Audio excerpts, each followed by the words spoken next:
Going to this episode Aigis DLC, I was wondering how Atlus could build off the ending of Reload, because in my mind, Reload was the perfect ending to this story. The story of life and death was being influenced throughout the entirety of the game, and it ended in such a beautiful, bittersweet way. There's nothing more I could have asked from Atlus. The message was finished and I was moved by it so much. Check out my previous video on Reload's message. I think it's a worthwhile watch and it'll really explain the emotional connection I have with Persona 3. But with the announcement of the DLC back in March of this year, originally from 2007's S.E.E.S, I couldn't help but ask questions. How are they going to build off Reload? How are they going to add more into this already amazing story? As you can tell, I didn't play the original The Answer DLC, so essentially this is all brand new to me. Going into this blind, I didn't know what to expect, but I was in love with the fact that this DLC was centered around Aigis. As I've said in my previous video, Aigis is my favorite character from the base game. Her story arc was unlike no other. It was the most important to what made Reload's message so valuable to me. I was stoked that she was the main character in the DLC. Fast forward to a couple weeks ago and Atlus dropped the intro trailer for episode Aigis, and man was I blown away. It was such an amazing trailer for the exact opposite reasons the base game's trailer was. Two entirely different tones were set for the respective trailers, and with only about 1.5 minutes, I was able to understand what the trailer and DLC are trying to showcase. And that's the idea of grief. Which makes the most sense for the DLC, as throughout Reload, every character in the game goes through some type of grief stage, whether it was Yukari with her relationship with her parents, and trying to overcome the mysterious passing of her father, Mitsuru dealing with the passing of someone she swore to protect, Akihiko with his sister and Shinji, and etc. But the one character we didn't really get to see go through that same turmoil of losing somebody was Aigis, which again makes sense, because the base game was her finding herself. Finding her emotions and finding a reason to truly live her life, as she was once just a robot who took orders, but now into somebody with a soul. And of course, this DLC transpires after the ending of Reload, a couple weeks after the sudden death of not only the leader of S.E.E.S, but of the person who gave Aigis a reason to live. The person who Aigis swore to protect, he was gone, and it hit Aigis harder than anything she could have imagined.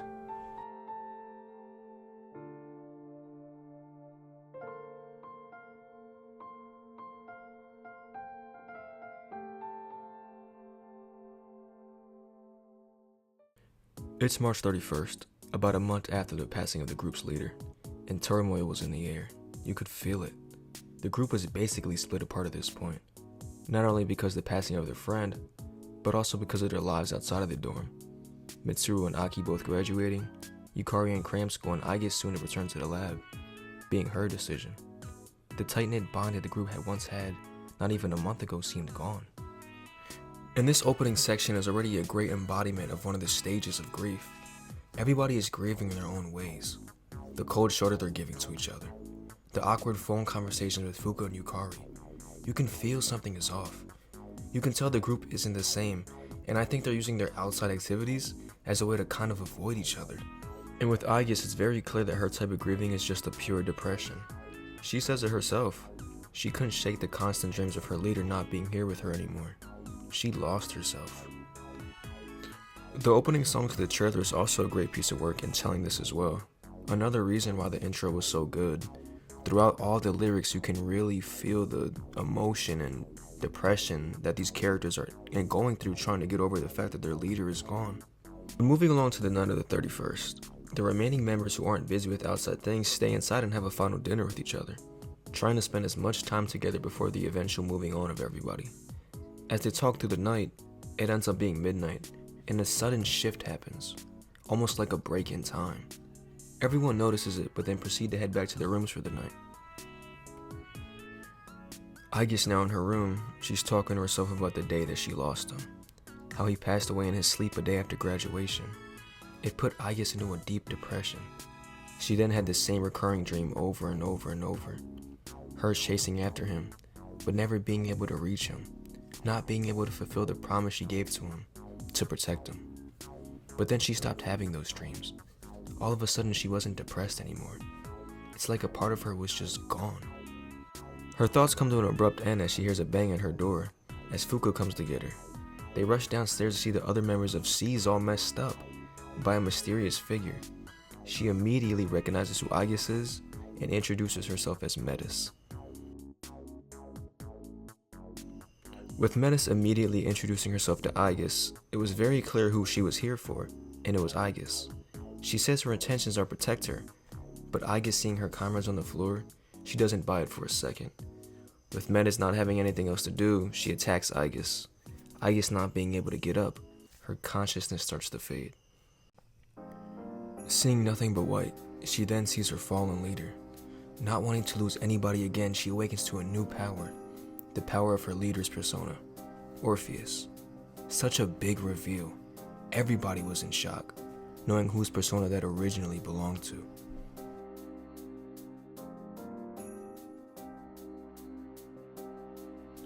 After Orpheus handles Metis, the rest of the group meets up at the dorm.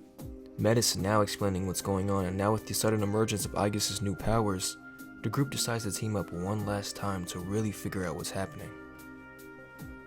As the group is together for the first time since that fateful day, you can feel the tension in the air. It seems as though these once tight-knit group of friends were now almost strangers. The awkward tension at times. It feels like the passing of their leader was a straw that broke the camel's back. It's almost a callback to the base game in my eyes. Some members of the group didn't always share the same sentiment of friendship with each other. Yukari and Mitsuru, for example. The powers they all possess were one of the main reasons the group was united to begin with, not because of some bond they already had together. And to me, that's an instance of the game's way to show that the grieving of the members are going through. How some distance themselves, how some stay tucked away, or how some pretend it's okay when it's really not. And that's not me saying these characters didn't end up building bonds with each other, more just saying that it's reminiscent of the time where they didn't have those bonds.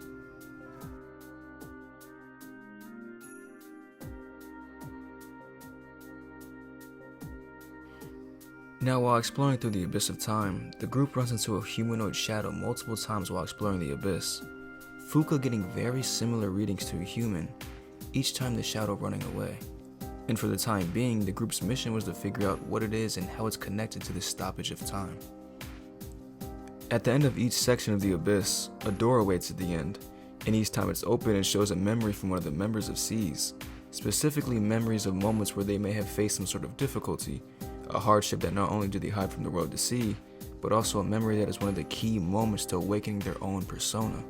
So essentially, as the group is all viewing these memories together, it's like they're finally facing the problems that hinder them. These issues that have been so prevalent in all their lives for all these years, problems that they thought they had to face all alone, were now being shown to the people they care about.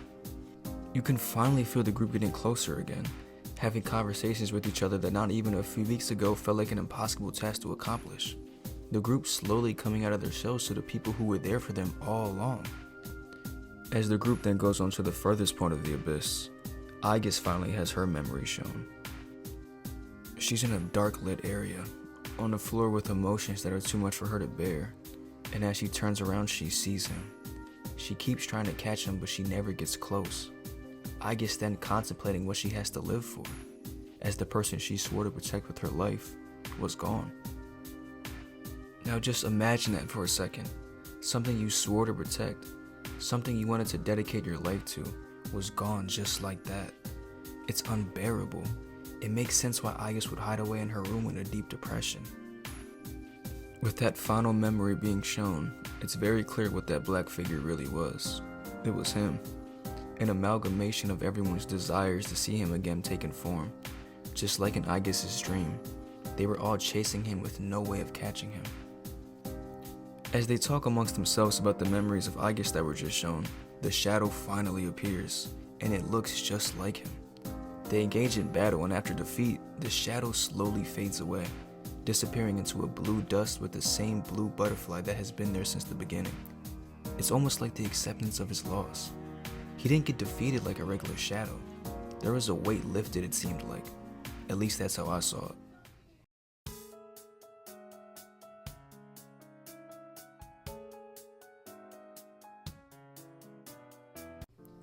After the battle, everybody is given a key that also comes with a choice. The group now must make a decision. They can all leave the abyss and move forward past this day, or they can go back to the past, where those choices back then can be reversed. Of course, this isn't an easy decision. Thinking about being able to change the past is such a tempting idea. I mean, imagine being able to fix the mistakes you've made, and even able to save a friend. But what about the other? Moving forward and letting the past be, learning to move on and accept the things that have happened, letting the past shape who you are now. It's not an easy decision at all. Yukari making so many good points about going back and Akihiko making great points about moving on. This is yet another example of grief to me. As close you are to these people around you, you can't all have the same mindset about something so serious. Everyone is their own person at the end of the day, and how you grieve is up to you. And obviously Yukari and Aki are handling their griefs in totally separate ways, just based off the decisions they make. With the group not being able to all agree, Metis then lets the group know that the group doesn't all have to be in agreement. The keys can be taken by force. As the group lets their decisions be known, and with their intentions set in stone, they all get into teams, and for the first time, are ready to fight each other. And another great idea on the showing of how to handle grief. As much as the group would fight to protect each other, they're now ready to fight in what they believe. Even if that means having to fight one another. You can't go against yourself in such a time. These decisions are all based on the person you are. You fight for what you believe in. But then of course there's still Aigis, still undecided on what she wants to do. She hates the fact that she has to fight her friends. She doesn't want to miss on a chance to save her leader either, but she also wants to move on.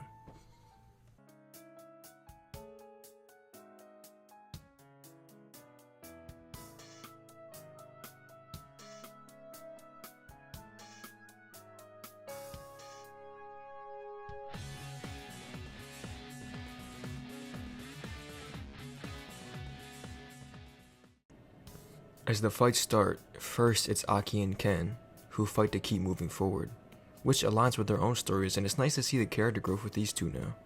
Then Koro and Junpei, who are both genuinely lost on what decision to make, just like Aigis. And lastly it's Yukari and Mitsuru, who fight to go back. Again, it's also great to see how far both of them have come along as well. And even though the group is feuding at the current moment, it's kind of feeling like the group's also mending.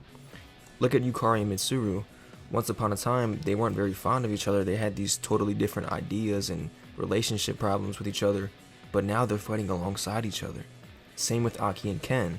Aki and Ken had that relationship with Shinji that it was all messed up, but now they're fighting together. It's almost like even though they're fighting, they're also healing. With Aigis and Metis getting all the keys back, they finally have made their decision. They wanted to move on, but under one circumstance. They wanted to see what happened the day Nyx arrived, what their leader did that day and how it effectively ended his life. Such a strong decision from Aigis. Not only does it show growth of moving on, but wanting to find closure as well. His death effectively split the group apart. No one had any answers to why it happened. They just lost him one day. They wanted to see what really happened. Yukari was devastated by this choice, as she wanted to go back and save him. But with the others there for her, she accepted the choice Aigis made. She wants to go back, but she understands that she has to move forward. And so with the choice made, they all move forward to see the decision he finally made. After all being transported to the day of the Nyx fight, they all see what really transpired. He used his life essence to make himself as a seal on the door that contained Nyx themselves. The seal wasn't used to seal Nyx himself though, it was to ensure nothing can get to them. With the group seeing what finally happened to him, they were relieved. A weight lifted off everyone's shoulders as they can finally come to terms with his death. One of the stages of grief is acceptance. It seems all of S.E.E.S has finally accepted what happened that fateful day.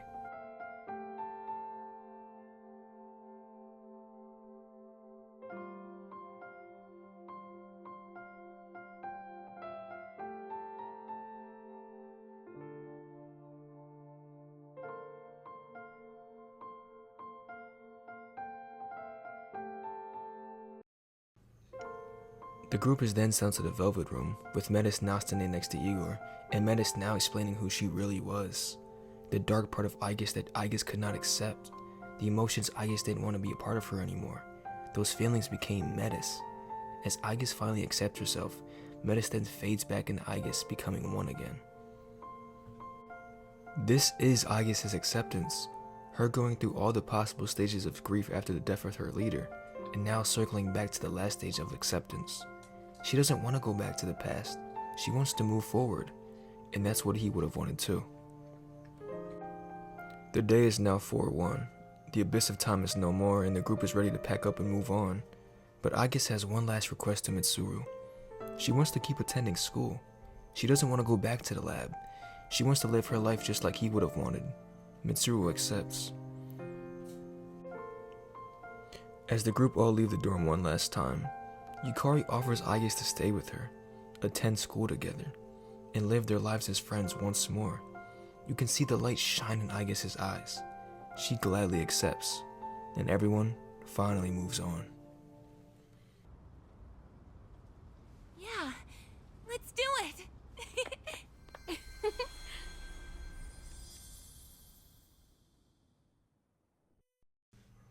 I mean, wow, man.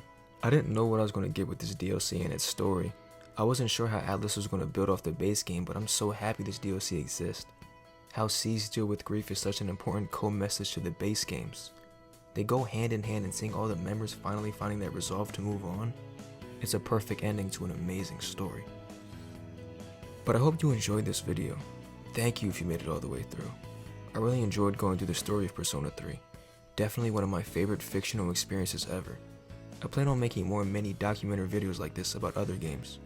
So if there's anything you would want to see, please let me know in the comments below. But that's all for me. Like the video if you enjoyed, and I'll see you next time.